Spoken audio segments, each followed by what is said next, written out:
त्याचं माझं काम केलं या वेळेला करतोय। या वेळेला आपले दोन उमेदवार आहेत, त्या दोन्ही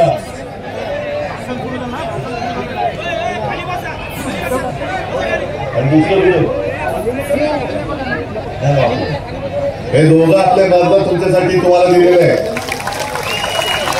आणि निशाणी काय मशाल यावेळेला पेटलीच पाहिजे। पण यावेळेला जर का नाही पेटली तर मग तुमच्या डोक्यावरती वाढवणचा वरवंटा फिरल्याशिवाय राहणार नाही। मला एक प्रामाणिकपणे सांगा, वाढवण हवी की नकोय? आणि गेल्या वेळेला पण मी बोललो होतो, हे मी बोललो, पण तुम्ही कोणी जिद्द दाखवली। मी तुम्हाला मुद्दामून वचन द्यायला आलोय, थोडासा धावत पडत आलोय, कारण सूर्यास्ताच्या आत मला परत मुंबईच्या सभेसाठी जायचंय। गेलो होतो कुठे कराडला, ठीक आहे। तुम्हाला एकूण सगळ्या मतदारसंघाची परिस्थिती माहिती आहे। तुम्ही कसं गेल्या वेळेला पालघर आपण जिंकलो होतो, बोईसरने पण चांगली आघाडी दिली, मतदान केलं, हे सगळं बरोबर आहे। पालघरमध्ये विशेषतः ज्या एका घराण्याचा मान आदर मी ठेवला होता, चिंतामणरावांचं घर, श्रीनिवासला आपण निवडून दिलं, श्रीनिवास तिकडे गेला आणि आता श्रीनिवासचा वापर करून कसा फेकलाय तो बघा। हीच त्यांची वृत्ती आहे, वापरा आणि फेका। आता सुद्धा इकडे कितीतरी मोठ्या संख्येने महिला आल्या, तुम्हाला खरंच मनापासून धन्यवाद देतोय। कारण अनेक जणांच्या मनामध्ये धाकधूक आहे की लाडकी बहीण 1500 दिले म्हणजे तुम्ही त्यांना मतं दिलीत का? 1500 मध्ये घर चालतंय? आणि मग मी तुम्हाला विचारतो की बोईसर आहे, पालघर आहे, सुविधांचा अभाव आहे, हे तर दरवेळेचं निवडणुकीतलं वाक्य आहे। कुठल्याही व्यासपीठावरती महाराष्ट्रात जा आणि एकच बोला की इकडे शाळा आहे का नाही, हॉस्पिटल आहे का नाही, कॉलेज आहे का नाही, रोजगार आहे का नाही, रस्ते चांगले आहेत का नाही, आणि त्याला मिळतातच, कारण सगळीकडे हीच परिस्थिती आहे। काल मी ठाणे जिल्ह्यात म्हणजे गद्दाराच्या जिल्ह्यात फिरत होतो, मिंद्याच्या, तिकडे सुद्धा एवढे गचके गचके गचके खात खात खात म्हटलंय आता यांचं गद्दारांचं सरकारच गचके खाते। आता 23 तारखेला शेवटचा गचका देणार की गेले। पण मी तुम्हाला वचन द्यायला आलोय की महिलांना नुसते 1500 रुपये नाही तर मान सन्मान, आदर, सुरक्षा आणि बरोबरीने 3000 रुपये हे आपलं महाविकास आघाडीचं सरकार देणार आहे।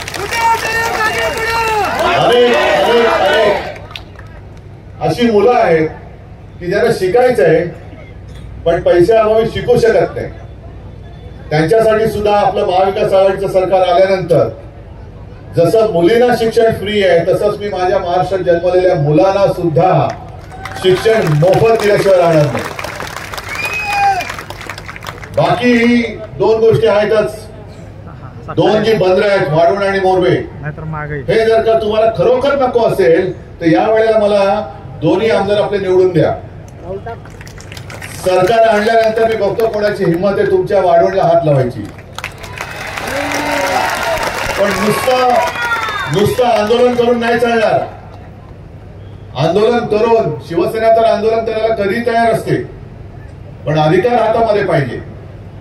जसं लोकसभा निवडणुकीच्या वेळेला मी आलो होतो आणि मी तुम्हाला वचन दिलं होतं, निकाल लागल्यानंतर मला असं वाटलं की अरे मी एकटाच बोलतोय, पण इथल्या लोकांना पाहिजे की काय बंद। त्याच्यानंतर मग मिलिंद वैद्य आहेत, आणखी तिथल्या काही लोकांचे फोन आले की साहेब आम्हाला आमची आता चूक कळले, या वेळेला आम्ही चुकणार नाही, किती पैसे आम्हाला दिले तरी सुद्धा आम्हाला आमचं आयुष्य उद्ध्वस्त करायचं नाही, अजिबात नाही। कारण मध्ये मध्ये ज्या काही बातम्या येत आहेत की गुजरात पोर्ट कोणाच्या हातात आहे? अदानी, तिकडे ड्रग्ज सापडत आहेत। मग इकडे बंद झाल्यानंतर थेट इकडे ड्रग्ज येतील, म्हणजे हा सगळा परिसर, आपले आयुष्य, मुलाबाळांचे आयुष्य ही संपूर्ण अंधारात फेकून देतील ते। आणि हे बरे टिकूजीराव पैसा कमवून जातील कुठे आपल्याला कळणार पण नाही। आज धोका फक्त वाढवण बंदराला नाहीये, संपूर्ण महाराष्ट्राच्या किनारपट्टीला आहे। मुंबईचे 2 धरून जे 7 जिल्हे किनारपट्टीवर आहेत, या सगळ्या किनारपट्टीचा, कोळीवाड्यांचा आणि गावठाण्याचा हे क्लस्टरच्या माध्यमातून विकास करायला बघतायत। क्लस्टर म्हणजे काय, जसं झोपडपट्टी विकास आपण करतो की सगळ्यांना एकत्र करून उंच बिल्डिंग बांधून त्याला द्यायचं त्याच्यात टाकून की बाकीच्या जागेवरती बिल्डर त्यांचे टॉवर उभारून पशार. मग कोळीवाड्याला माझं जे काय अस्तित्व आहे, कोळीवाड्यांची जी काय ओळख आहे ती पुसून टाकण्यासाठी या महाराष्ट्र प्रवाहांना आपण मत देणार आहोत. आपलं सरकार आल्यानंतर पहिला प्रथम मी तो जो काय त्यांचा आदेश काढलेला आहे तो फाडून फेकून देणार आहे, फाडून फेकून देणार आहे, जाहीर सांगतो मी. कारण माझ्या कोळीवाड्याचं अस्तित्व आहे, माझ्या कोळी बांधवांचं समाजाचं जे अस्तित्व आहे ते मी यांना आदानीला पुसू नाही देणार. आदिवासींचं अस्तित्व आहे. अगदी आपले आदिवासी म्हटलं तर काळूराम काकांचा उल्लेख हा केलाच पाहिजे, कारण त्यांची आठवण काढल्याशिवाय तो विषयच पूर्ण होत नाही. काळूराम काका आज नाही, पण आदिवासींचं अस्तित्व संपवायचं, कोळ्यांचं संपवून टाकायचं आणि जणू काय सब भूमी अदानी की जे काय आहे ते मुंबई सकट सगळं हे अदानीला देऊन टाकायचं. मी मुख्यमंत्री होतो तेव्हा जवाहरलाल होतो, या सगळ्या गोष्टी तुम्हाला सांगितल्या आणि माझ्या मनामध्ये पालघरसाठी नक्की काहीतरी विकासाचा एक आराखडा आहे. मला इकडे मी वाढवण बंदर होऊ नाही देणार, अजिबात होऊ देणार नाही. जर तुमची ना असेल तर कोणी किती मोठा आला तरी मी आपलं सरकार आल्यानंतर वाढवण बंदर आणि मोरबे बंदर होऊ देणार नाही म्हणजे नाही.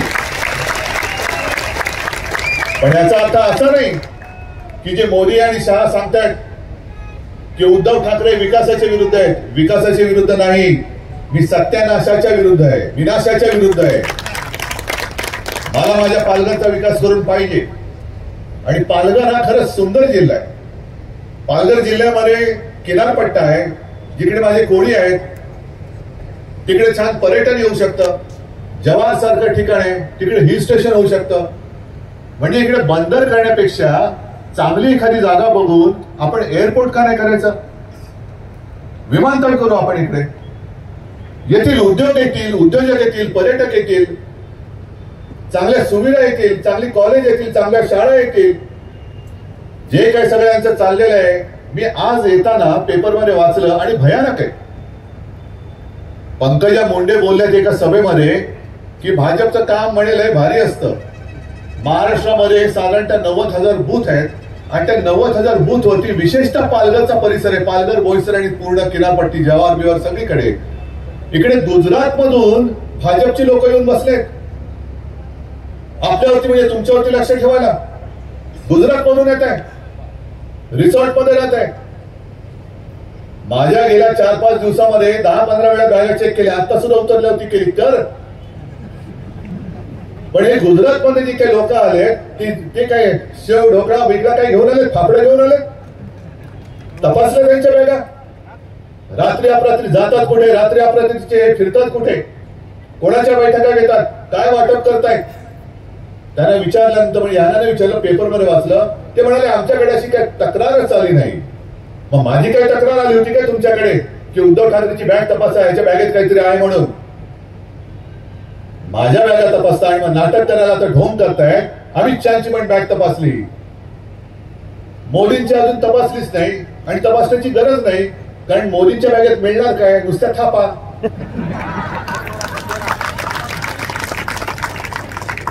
₹15 लाख देणार, अच्छे दिन आएंगे, 2 कोटी लोकांना रोजगार देणार. या सगळ्या थापा थापा थापा, नुसत्याच थापा. आणि त्या थापांसाठी बॅग उघडण्याची गरज नाही, त्यांच्या भाषणामधूनच त्यांच्या थापांचे वापर दिसतात आम्हाला. पण आज संपूर्णपणे महाराष्ट्र निवडणुकीच्या वेळेलाच तुम्ही गुजरातची माणसं आणून तुमच्या नियंत्रणाखाली घेऊन बघत असाल, तेव्हा मराठी माणसाने आपल्या इथला भूमिपुत्र मेला की काय? का म्हणून आपण लाचारी करायची, काय म्हणून आपण दादागिरी सहन करायची? त्या कोल्हापूरच्या सुद्धा त्यांनी मला काहीतरी आव्हान दिले, महाडिक का, तर त्यांनी त्यांच्या सभेत सांगितलं की ज्या महिला आल्या त्यांचे फोटो काढून ठेवा आणि महिलांना सांगितलं की तुम्ही पैसे आमच्याकडून घ्यायचे आणि जायचं महाविकास आघाडीकडे, हे नाही चालणार. 1500 रुपये तुम्ही काय तुमच्या वडिलांकडनं घेऊन देताय? हे माझ्या जनतेचे आहेत, तुमच्या हक्काचे आहेत. आणि महाडिकला मी प्रत्येक सभेमध्ये इशारा देतोय, तुमच्या समोर परत देतोय की इकडे बघ किती मोठ्या संख्येने माझ्या भगिनी आलेल्या आहेत. तू यांचा फोटो काढण्याचा प्रयत्न कर, बघ त्याच तुला कशा करतील, तुडवतील त्या. पण त्या पलीकडे जाऊन सांगतो की माझ्या एका जरी भगिनीच्या केसाला धक्का लागला तर मुन्ना तुझा हात मी उकडून फेकून द्यायचं राहणार नाही. आपल्याला बरीच कामं करायची आहेत. मी जसं तुम्हाला सांगितलं की मुलांना मोफत शिक्षण देणार आहे, महिलांना 3,000 रुपये आपण देणार आहोत, अशा अंगणवाडी सेविकांचं मानधन वाढवणार आहोत. तसंच 25 लाखापर्यंत कॅशलेस मेडिकल सेवा देणार आहोत. पैशाशिवाय अर्थकारणाने शेतकऱ्यांना कर्जमुक्त करण्यात आहोतच, शेतकऱ्यांना हमखास भाव देणार आहोत, हमी भाव देणार आहोत. खूप गोष्टी करायच्या आहेत. पण एकदा तुम्ही सगळ्यांनी मला एकदा हात वर करून सांगा, नाहीतर मग हा विषय सोडून द्या. कारण ही निवडणूक, नाही माझा प्रश्न तर ऐका, ही निवडणूक जर का आपण हरलो आणि राज्यामध्ये आपलं सरकार आलं नाही तर मग मात्र वाढवण असेल, मोर्बे असेल तुमच्यावरती लादलं म्हणून समजा. आणि तुमची तयारी असेल तर तुम्ही सांगा आम्हाला वाढवण हवंय, तुम्ही सांगा आम्हाला मोर्बे हवंय, मला काही म्हणायचं नाही. मी लढतोय हे तुमच्यासाठी लढतोय, मला काही फरक पडत नाहीये. अदानी माझे कोण लागत नाही, माझे तुम्ही लागतात. कारण या कठीण काळात सुद्धा तुम्ही माझ्यासोबत राहिलेला आहात. म्हणून एकाच मला सांगा की तुम्हाला ही बाजरा हवी की नकोय. नको असेल तर हात वर करा आणि पत्रकारांना हे दृश्य टिपा. ज्यांना ज्यांना वाढवण किंवा मोर्बे बंद नको आहे त्यांनी सरळ आपले हात वर करावे आणि जर हवे असेल तर हात खाली करा, मला काही हरकत नाहीये. पण जे हात वर झालेले आहेत हे हात 20 तारखेला मशालीचं बटन दाबणार आहेत काय? कारण नुसतं या सभेमध्ये हो आणि नाही करून चालणार नाही. जर हा अन्याय तुम्हाला जाळायचा असेल तर तुम्हाला या दोन्ही उमेदवारांना मशाल, धगधगती मशाल हातात घेऊन हा अन्याय जाळून टाकावा लागेल, ही दादागिरी जाळून टाकावी लागेल. आणि हे एकदा तुम्ही जर का केलं तर पुढची जी काही वचनं आहेत, मग बंदर रद्द करण्याची जबाबदारी माझी आहे. मी देतो तुम्हाला वचन. तुम्हाला रोजगार देण्याची जबाबदारी माझी आहे, तुमचा विकास करण्याची जबाबदारी माझी आहे. चांगल्या सुविधा, हॉस्पिटल असेल, कॉलेज असेल, जे जे काय आहे हे 2 आमदार जे मला सांगतील ते मी तुमच्यासाठी करण्याची जबाबदारी घेतली म्हणून समजा. आणि त्याचसाठी आज जरा आपली ही एक धावती भेट म्हणा, पण विजयी झाल्यानंतर मात्र मी पुन्हा एकदा तुमच्या भेटीला नक्की आल्याशिवाय राहणार नाही. आणि तेव्हा मात्र तुमच्या ज्या काही मागण्या आहेत त्या मला द्या. आघाडी सरकार आपलं आल्यानंतर त्या पूर्ण करून देण्याची जबाबदारी ही माझी आहे, हे वचन तुम्हाला देतो आणि मुंबईच्या सभेसाठी आपली रजा घेतो. धन्यवाद. जय हिंद, जय महाराष्ट्र.